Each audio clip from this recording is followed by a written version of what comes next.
Policy Direction 5 is about making the tools available, making sure they work consistently for teachers and for students, and ensuring equitable access to technology for students.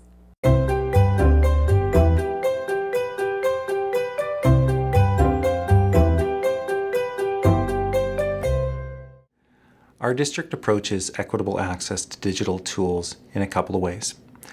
First, many of our schools are beginning to allow students to bring their own devices to school so that they can be learning with the device they're most familiar with. As well, we have schools who have laptop carts and tablet carts so that students who don't have their own devices still have access to all elements of the learning activities.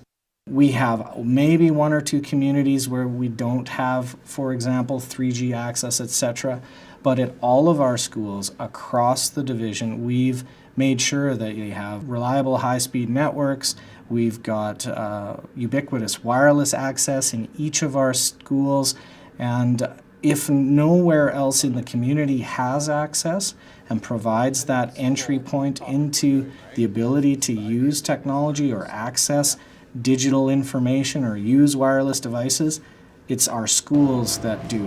Our schools are hubs of access, and they are places that attend to that equitable access for not just our students but our communities in general.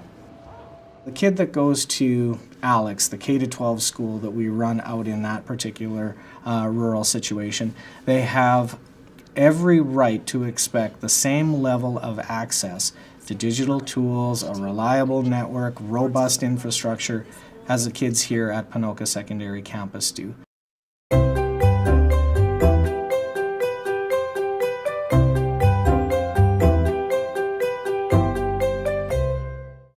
One of the challenges with the increase in technology use in schools is ensuring that the infrastructure is reliable enough to handle the increase in demand. Well, infrastructure it's not necessarily very exciting, but it is what gives life to everything else. If the infrastructure is not robust, then you're going to find that the students can't rely on their technology, so they put it back in their pocket. We had a situation where the water was out in one of our elementary schools, and our teachers could almost handle that better than when the Wi-Fi goes down for even an hour. One thing we found that even when we had very stringent security, as an administrator, I was still dealing with issues. When students acted inappropriately, it was on devices that we didn't own, downloaded from a Wi-Fi service that we didn't control outside of school time. But those problems still came to school because they interact, and the conflicts that start perhaps outside my building, they come inside. And it still became my issue. And I felt that as an administrator, I was already dealing with issues that really stem from things that were not my responsibility. And at the same time, I was dealing with a security or a safety system that was impeding our learning. I may as well open things up almost extensively. We still have some constraints on our firewall, but I wanted to have the benefits of the learning.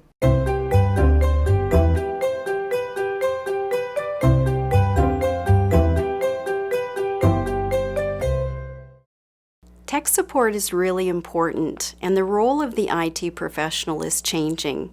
It's really important for educators and IT professionals to work together to design the best possible solutions for students. You did it! You, my friend, just wrote code.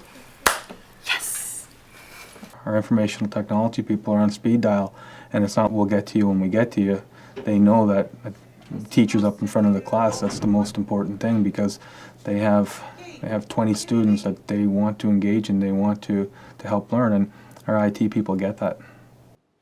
That's one thing I was worried about is when we first started this project, is that it would just be a free-for-all. Like teachers would just say, oh, I want this app, and I'd be bouncing around all over the place. But they have like a vetting protocol in place. Like I try to come in about once a month to do iPad updates, and if there's any new apps that they want deployed, I can put that on there as well.